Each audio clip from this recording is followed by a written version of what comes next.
नमस्कार, स्वागत है आप सभी का डीडी न्यूज के इस खास बुलेटिन एक्सप्रेस 100 में, जहां हम आपके लिए लेकर आते हैं राजनीति, मनोरंजन, देश दुनिया, खेल और व्यापार जगत की सभी बड़ी खबरों को एक्सप्रेस यानी कि फटाफट अंदाज में।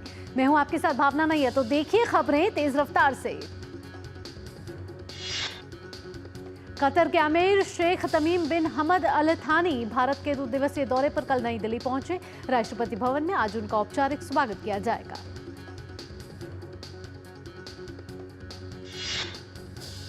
कतर के आमिर आज नई दिल्ली के हैदराबाद हाउस में पीएम के साथ द्विपक्षीय बैठक करेंगे। इसके साथ ही दोनों देशों के बीच कई समझौता ज्ञापनों पर भी हस्ताक्षर होंगे। बैठक में द्विपक्षीय सहयोग में हुई प्रगति की समीक्षा की संभावना है। कतर के आमिर आज शाम राष्ट्रपति से भी मुलाकात करेंगे।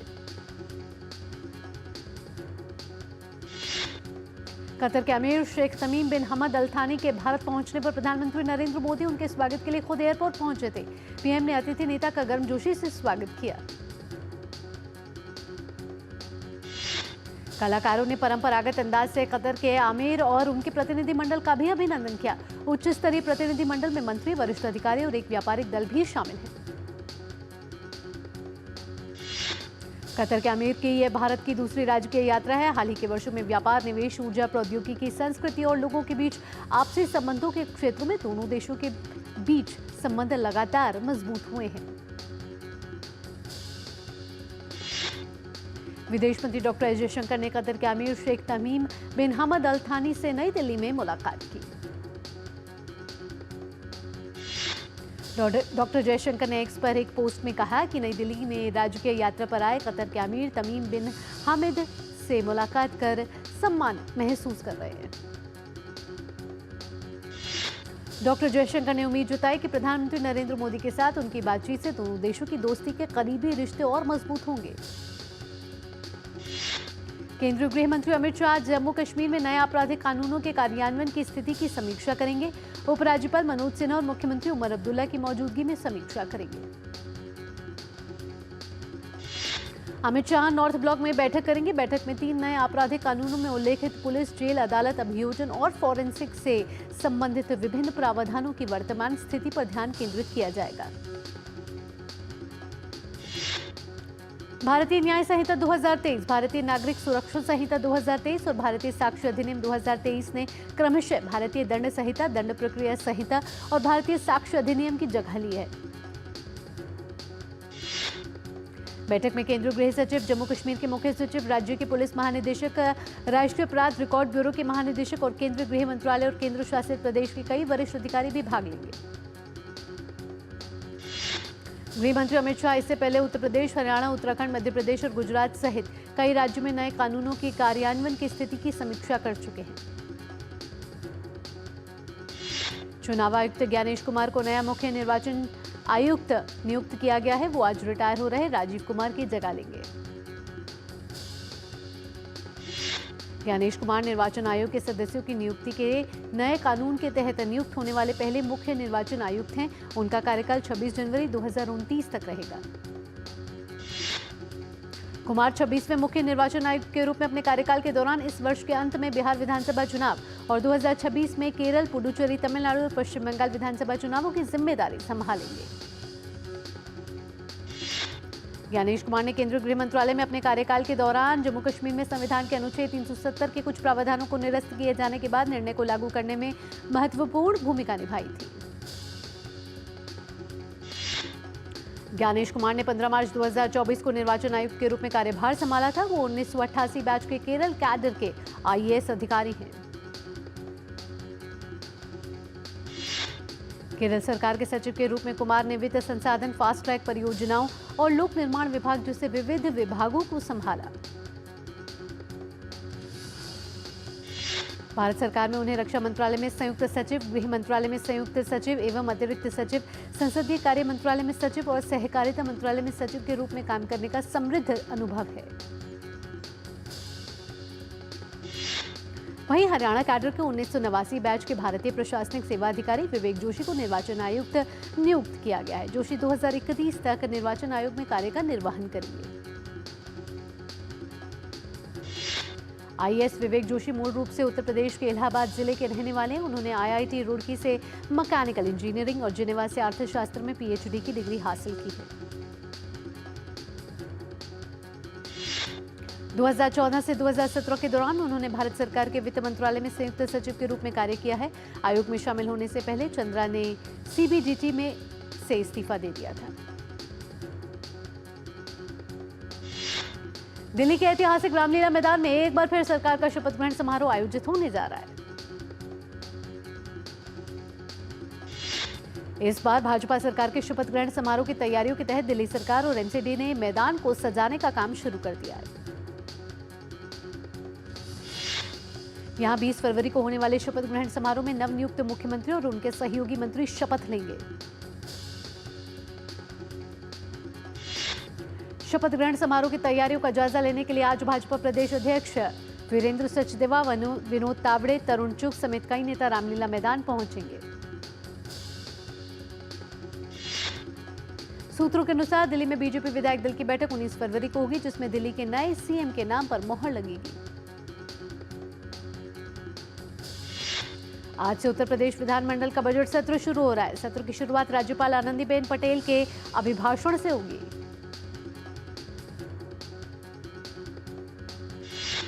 इसके साथ ही 20 फरवरी को प्रदेश का बजट भी पेश होगा। सदन चलने से पहले विधानसभा अध्यक्ष सतीश महाना की अध्यक्षता में सर्वदलीय बैठक बुलाई गई थी।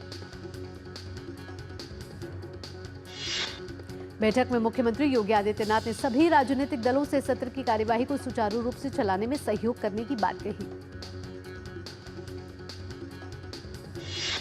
मुख्यमंत्री योगी आदित्यनाथ ने जहां सत्र में जनहित के मुद्दों पर अधिक से अधिक सदन में रखने की बात कर रहे हैं, तो वहीं विपक्ष कई मुद्दों को लेकर सरकार को घेरने की रणनीति बना रहा है। नई दिल्ली में 55वां सीमा सुरक्षा बल बीएसएफ और सीमा रक्षक बांग्लादेश महानिदेशक बीजीपी स्तरीय सीमा समन्वय सम्मेलन 2025 का आयोजन हो रहा है। सरकार को सोमवार को नई दिल्ली में शुरू हुआ यह महानिदेशक स्तरीय सम्मेलन इस महीने की 20 तारीख तक चलेगा। इस सम्मेलन का उद्देश्य सीमा संबंधी मुद्दों पर चर्चा और दोनों सीमा सुरक्षा बलों के बीच बेहतर समन्वय बनाना है। सम्मेलन में हिस्सा लेने के लिए बांग्लादेश प्रतिनिधिमंडल का नेतृत्व डीजी बीजीबी कर रहे हैं। प्रयागराज में जारी दिव्य और अलौकिक महाकुंभ का आज 37वां दिन है। महाकुंभ की पवित्रता और सनातन के प्रति लोगों की बढ़ रही रुचि से संगम तट पर पवित्र स्नान करने वालों की संख्या लगातार बढ़ती ही जा रही है। महाकुंभ में पवित्र स्नान करने वाले स्नानार्थियों की संख्या 54 करोड़ के पार पहुंच गई है। सोमवार को महाकुंभ में करीब 1.5 करोड़ लोगों ने पवित्र डुबकी लगाई।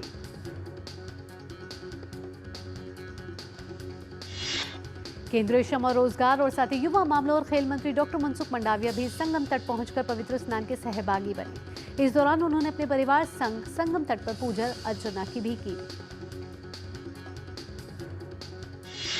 केंद्रीय मंत्री ने अपने सोशल मीडिया मंच एक्स पर इसकी जानकारी देते हुए कहा और लिखा, आस्था के महाकुंभ में त्रिवेणी संगम में दिव्य स्नान करने का परम सौभाग्य प्राप्त हुआ।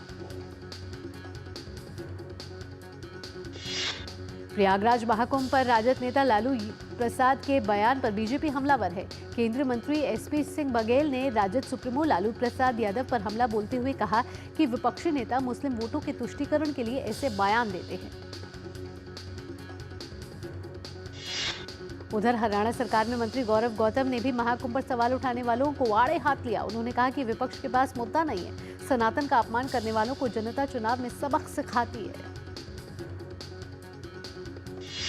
उत्तर प्रदेश के श्रम मंत्री सुनील भराला ने प्रयागराज महाकुंभ को भव्य बताया। उन्होंने इतने बड़े आयोजन के लिए महाकुंभ से जुड़े सभी लोगों को बधाई दी है।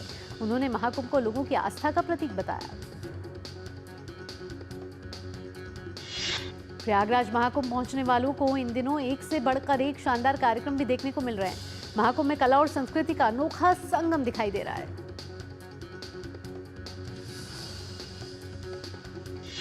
महाकुंभ मेला क्षेत्र में गंगा पंडाल में प्रसिद्ध ओडिसी नृत्यांगना रंजना गौहर और उनकी टीम ने ओम नमः शिवाय पर भावपूर्ण नृत्य प्रस्तुति दी, जो श्रद्धालुओं के दिलों को छू गई। काशी तमिल संगमम 3.0 में शामिल होने के लिए तमिल मेहमानों का दूसरा जत्था विशेष ट्रेन से वाराणसी पहुंचा है, जहां उनका भव्य स्वागत किया गया। दल के सदस्य आज प्रयागराज जाएंगे, जहां वो महाकुंभ में संगम तट पर स्नान करने के बाद अयोध्या में श्री राम लला के दर्शन करेंगे। 19 फरवरी को दल वाराणसी से वापसी करेगा।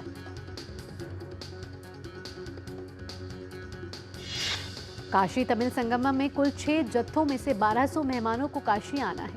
हर एक जत्थे में 200 मेहमान शामिल हैं। इनमें 2 जत्थे काशी आ चुके हैं। केंद्रीय वित्त मंत्री निर्मला सीतारमण ने कहा है कि सरकार और भारतीय रिजर्व बैंक महंगाई को काबू में लाने और आर्थिक वृद्धि को गति देने के लिए मिलकर कर रहे हैं काम। वित्त मंत्री ने साथ ही कहा कि मुद्रास्फीति कम होकर लगभग 4% के करीब आई है। इसके परिणाम स्वरूप रिजर्व बैंक लगभग 5 साल में पहली बार नीतिगत दर रेपो में 0.25% की कर सका कटौती। एक्सप्रेस 100 में वक्त तो चला एक छोटे से ब्रेक का। ब्रेक के बाद भी रफ्तार भरी खबरों के सिलसिले को रखेंगे यूं ही जारी। आप कहीं मत जाइएगा, देखते रहिए डीडी न्यूज।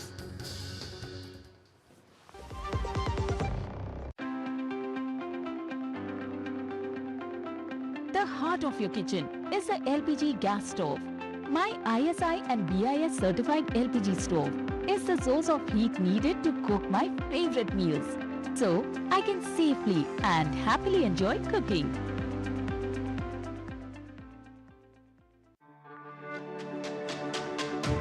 मेरी पसंद, मेरी पसंद,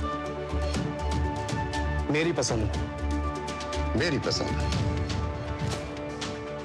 हमारी पसंद, हम सबकी पसंद। मजबूत देश का मजबूत सरिया होंगे स्टील। ब्रेक के बाद एक्सप्रेस 100 में आपका स्वागत। आगे बढ़ते हैं और रफ्तार भरी खबरों के सिलसिले को बढ़ाते हैं आगे। केंद्र ने 15वें वित्त आयोग के कार्यकाल 2025-26 तक एकीकृत प्रधानमंत्री अन्नदाता आय संरक्षण अभियान योजना को जारी रखने की मंजूरी दी है। एक आधिकारिक बयान के अनुसार एकीकृत पीएम आशा योजना का उद्देश्य किसानों से खरीद करने की प्रक्रिया को प्रभावी बनाना है। ये किसानों को लाभकारी मूल्य प्रदान करने के लिए महत्वपूर्ण है। केंद्रीय कृषि मंत्री शिवराज सिंह चौहान ने खरीफ 2024-25 सीजन के लिए पीएसएस के तहत आंध्र प्रदेश, छत्तीसगढ़, गुजरात, हरियाणा, कर्नाटक, मध्य प्रदेश, महाराष्ट्र, तेलंगाना और उत्तर प्रदेश में कुल 13.22 लाख टन तुअर की खरीद को मंजूरी दे दी है। वाणिज्य विभाग में अतिरिक्त सचिव एल सत्य श्रीनिवास ने कहा कि भारत और यूरोपीय संघ प्रस्तावित मुक्त व्यापार समझौते पर अगले दौर की वार्ता 10 से 14 मार्च तक होगी। सचिव एल सत्य श्रीनिवास ने कहा कि इस दौर से पहले यूरोपीय आयोग का पूरा प्रतिनिधिमंडल 28 फरवरी से भारत में होगा। मध्य प्रदेश के मुख्यमंत्री डॉक्टर मोहन यादव ने कहा है कि आगामी वैश्विक निवेशक शिखर सम्मेलन कॉर्पोरेट नेताओं, नीति निर्माताओं, निवेशकों और उद्योग विशेषज्ञों को एक साथ लाएगा। भारत का अमेरिका को निर्यात जनवरी में सालाना आधार पर 39% बढ़कर 8.44 अरब डॉलर रहा। वहीं आयात भी 33.46% बढ़कर 3.57 अरब डॉलर रहा है। अडानी समूह की सीएसआर यूनिट अडानी फाउंडेशन ने देश भर में शिक्षा के मंदिर स्थापित करने के लिए प्राइवेट K-12 एजुकेशन में दुनिया भर में अग्रणी जेम्स एजुकेशन के साथ सहयोग किया। अडानी परिवार की तरफ से 2000 करोड़ रुपए की शुरुआती दान के साथ साझेदारी समाज के सभी वर्गों के लोगों के लिए विश्व स्तरीय शिक्षा और सीखने के बुनियादी ढांचे को सस्ती बनाने को प्राथमिकता देगी। सरकारी बयान में कहा गया है कि 1 अप्रैल से 19 स्थानों पर शराब की बिक्री बैन होने से शराब की कुल 47 दुकानें होंगी बंद। उज्जैन, ओंकारेश्वर, महेश्वर, मंडलेश्वर और सलकनपुर समेत कुछ अन्य शहरों में शराब की बिक्री पर रहेगा प्रतिबंध। भारतीय व्यापार नीति और संस्कृति पर हार्वर्ड इंडिया कॉन्फ्रेंस के दौरान रिलायंस फाउंडेशन की संस्थापक और अध्यक्ष नीता अंबानी ने युवाओं और प्रवासी भारतीय समुदाय को बताया देश की ताकत। नीता अंबानी ने कहा कि कृत्रिम बुद्धिमत्ता, हरित ऊर्जा और जीनोमिक्स जैसी तकनीक को अपनाना देश के लिए एक बड़ा अवसर है। उन्होंने कहा कि देश के लिए सबसे बड़ा अवसर बड़े पैमाने पर प्रौद्योगिकी को अपनाना है।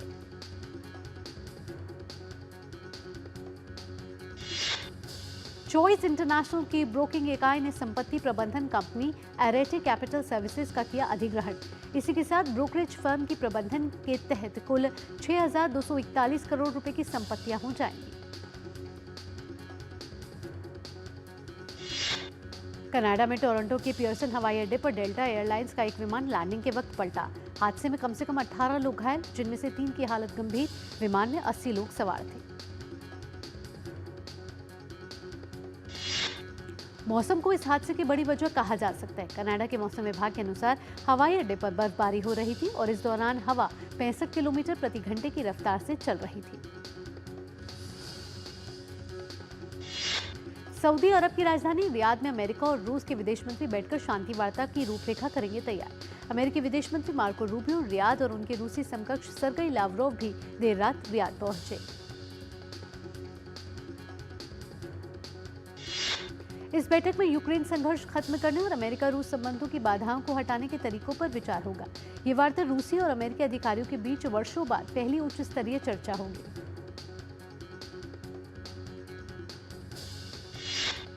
इस बीच अमेरिकी विदेश मंत्री रूबियो ने कहा कि यूक्रेन संघर्ष की समाप्ति के लिए होने वाली शांति वार्ता में यूक्रेन और यूरोप के प्रतिनिधियों को भी शामिल किया जा सकता है। यूक्रेनी राष्ट्रपति वोलोदिमीर ज़ेलेंस्की राष्ट्रपति तैयब एर्दोगान के निमंत्रण पर सोमवार रात पहुंचे तुर्की में ज़ेलेंस्की और एर्दोगान के बीच होगी महत्वपूर्ण बैठक में आपसी सहयोग और द्विपक्षीय संबंधों को बेहतर बनाने के साथ ही यूक्रेन में नवीनतम घटनाक्रम के साथ साथ क्षेत्रीय और वैश्विक मुद्दों पर भी चर्चा होनी है। यूक्रेनी राष्ट्रपति वोलोदिमीर ज़ेलेंस्की ने स्पष्ट रूप से कहा है कि उनका देश युद्ध समाप्त करने के लिए इस सप्ताह अमेरिका रूस वार्ता में भाग नहीं लेगा। ज़ेलेंस्की ने कहा कि चूंकि यूक्रेन इस वार्ता में भाग नहीं लेगा, इसलिए यह वार्ता के नतीजों को भी स्वीकार नहीं करेगा। उन्होंने कहा कि उनकी सरकार को सऊदी अरब में नियोजित वार्ता के लिए आमंत्रित नहीं किया गया था। इजरायली सेना ने कहा कि दक्षिण लेबनान में उसके एक ड्रोन हमले में हमास प्रमुख मोहम्मद शाहीन की मौत हो गई है।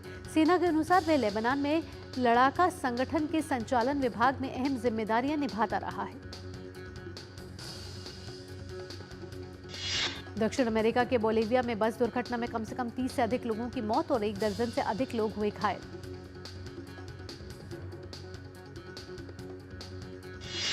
बताया जा रहा है कि बस के चालक ने वाहन पर नियंत्रण खो दिया, जिसके कारण बस योकाला के दक्षिण पश्चिमी नगरपालिका में लगभग 800 मीटर नीचे खाई में गिर गई। रणजी ट्रॉफी के पहले सेमीफाइनल में गुजरात का सामना केरल से हो रहा है। पहले दिन का खेल खत्म होने तक केरल की टीम ने 4 विकेट खोकर 206 रन बना लिए। नागपुर में दूसरे सेमीफाइनल में विदर्भ और मुंबई आमने सामने हैं। पहले दिन का खेल खत्म होने तक विदर्भ ने 5 विकेट खोकर 308 रन बना लिए।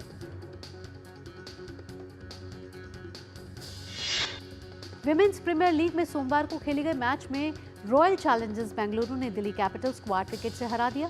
आरसीबी की टीम ने 16 ओवर और 2 गेंद में 2 विकेट खोकर लक्ष्य हासिल कर लिया। आरसीबी की कप्तान स्मृति मंधाना ने 81 रन की शानदार पारी खेली। 3 विकेट लेने वाली आरसीबी की रेणुका सिंह को प्लेयर ऑफ द मैच चुना गया। 5वें खेलो इंडिया शीतकालीन खेलों का दूसरा चरण गुलमर्ग में पर्याप्त बर्फबारी नहीं होने के कारण स्थगित कर दिया गया है। इसकी नई तारीखों का ऐलान मौसम में सुधार होने पर किया जाएगा।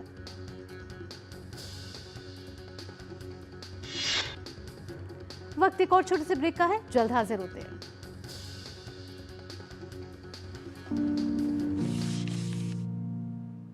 We have to focus on the learning. Exams are just a formality. Extracurriculars are really important because it builds up your confidence. If you put forth the effort, good things will be bestowed upon you. That's true for the game and that's true for exams and life too.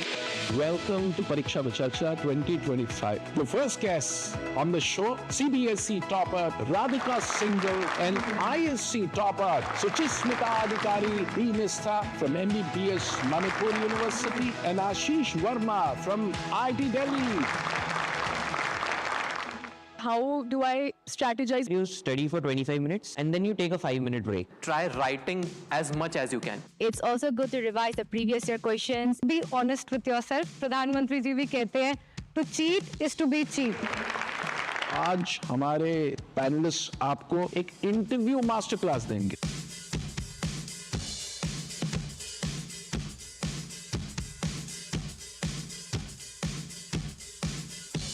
Eliminate the problems, focus on time management, strategize, move forward.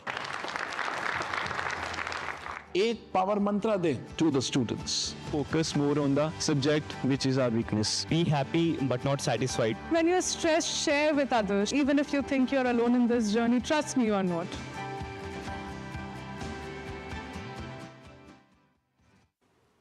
Break के बाद आपका स्वागत है। रफ्तार भरी खबरों के सिलसिले को बढ़ाते हैं आगे।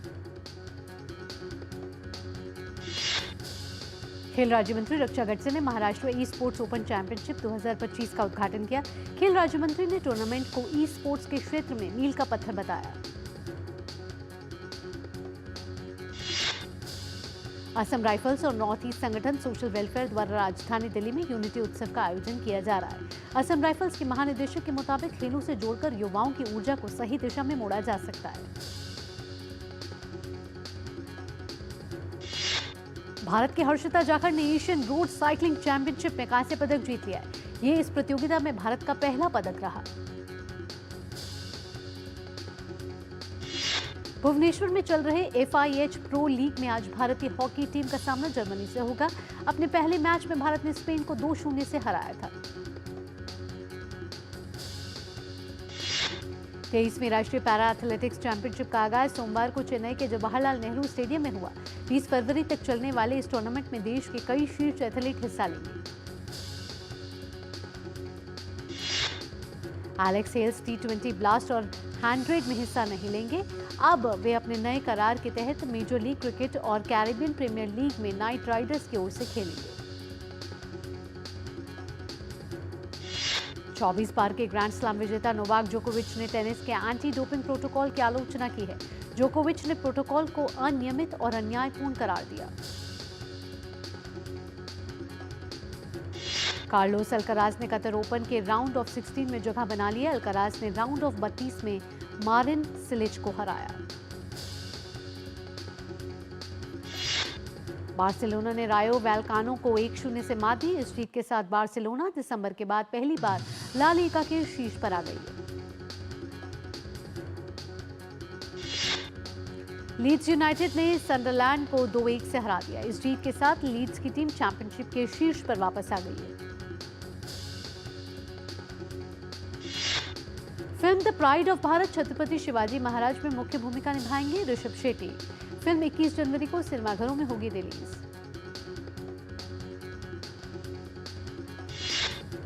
आशुतोष राणा और शीबा चड्ढा की फिल्म कौशल जी वर्सेस कौशल का ट्रेलर हुआ रिलीज।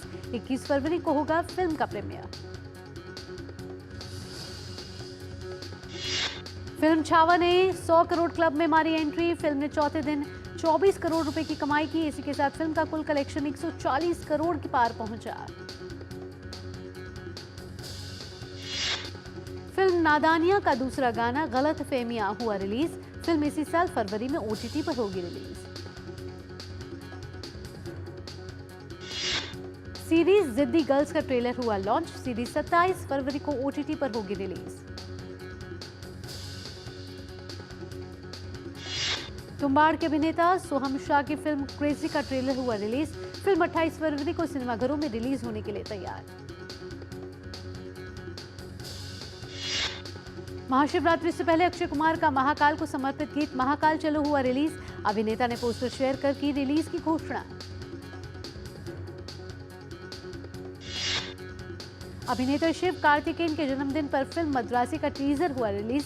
फिल्म का प्रोडक्शन एन श्रीलक्ष्मी द्वारा किया जा रहा है। 5 साल बाद फिल्मों में वापसी कर रही शिल्पा शिरोडकर जल्द ही अभिनेता सुधीर बाबू की फिल्म जटाधरा में आएंगी नजर। हॉलीवुड अभिनेत्री केट विंसलेट अपने निर्देशन में करने जा रही है डेब्यू। वह गुड बाय जून नाम की फिल्म का करने वाली है निर्देशन।